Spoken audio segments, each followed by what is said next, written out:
বরিশালের বিপক্ষে গত ম্যাচে বাউন্ডারি লাইনে দাঁড়িয়ে শুনতে হয়েছিল দুয়োধ্বনি। নিশ্চুপ দাঁড়িয়ে দর্শকদের বাজে মন্তব্যর শিকার হতে হয়েছে এলকেটিকে। হয়তো ভাবছিলেন যে দেশের জন্য খেলা, সেই দেশের মানুষরাই তাকে বুঝতে পারল না। গুটি কয়েক সমর্থক লিটনকে না বুঝলেও লিটন অবশ্য পাশে পেয়েছেন তার দল ঢাকা এবং রংপুরকে। মনে হয়তো দৃঢ় প্রতিজ্ঞা ছিল জবাবটা দিবেন ব্যাটেই।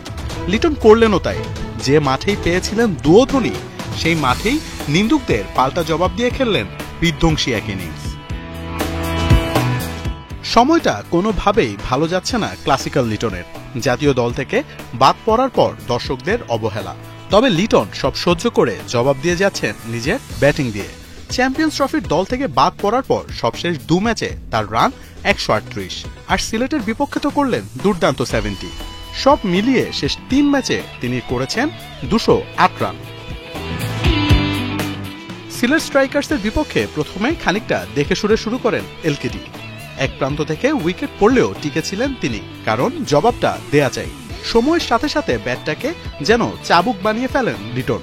ছক্কা মেরে মাত্র 38 বলে তুলে নেন নিজের 50 করেই ক্ষান্ত হননি। নিজের রাগ ক্ষোভ ঝাড়লেন সিলেটের বোলারদের উপর। ম্যাচে 146 স্ট্রাইক রেটে ব্যাট করা লিটন 48 বলে করেছেন 70 রান।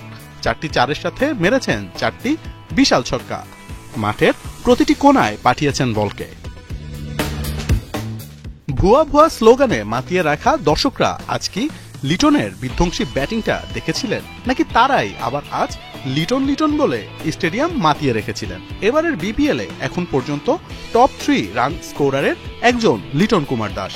একজন প্লেয়ারের অফ ফর্ম যেতেই পারে, তবে ক্লাসটা কখনোই হারিয়ে যায় না। লিটন কুমার দাস যার জ্বলন্ত প্রমাণ। বরিশালের বিপক্ষে গত ম্যাচে বাউন্ডারি লাইনে দাঁড়িয়ে শুনতে হয়েছিল দুয়োধ্বনি। নিশ্চুপ দাঁড়িয়ে দর্শকদের বাজে মন্তব্যর শিকার হতে হয়েছে এলকেটিকে। হয়তো ভাবছিলেন যে দেশের জন্য খেলা, সেই দেশের মানুষরাই তাকে বুঝতে পারল না।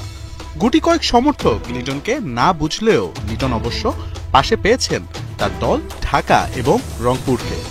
মনে হয়তো দৃঢ় প্রতিজ্ঞা ছিল জবাবটা দিবেন ব্যাটেই। লিটন করলেনও তাই। যে মাঠেই পেয়েছিলেন দুয়োধ্বনি, সেই মাঠেই নিন্দুকদের পাল্টা জবাব দিয়ে খেললেন বিধ্বংসী এক ইনিংস। সময়টা কোনোভাবেই ভালো যাচ্ছে না ক্লাসিক্যাল লিটনের। জাতীয় দল থেকে বাদ পড়ার পর দর্শকদের অবহেলা, তবে লিটন সব সহ্য করে জবাব দিয়ে যাচ্ছেন নিজের ব্যাটিং দিয়ে। চ্যাম্পিয়ন্স ট্রফির দল থেকে বাদ পড়ার পর সবশেষ 2 ম্যাচে তার রান 138, আর সিলেটের বিপক্ষে তো করলেন দুর্দান্ত 70। সব মিলিয়ে শেষ 3 ম্যাচে তিনি করেছেন 208 রান।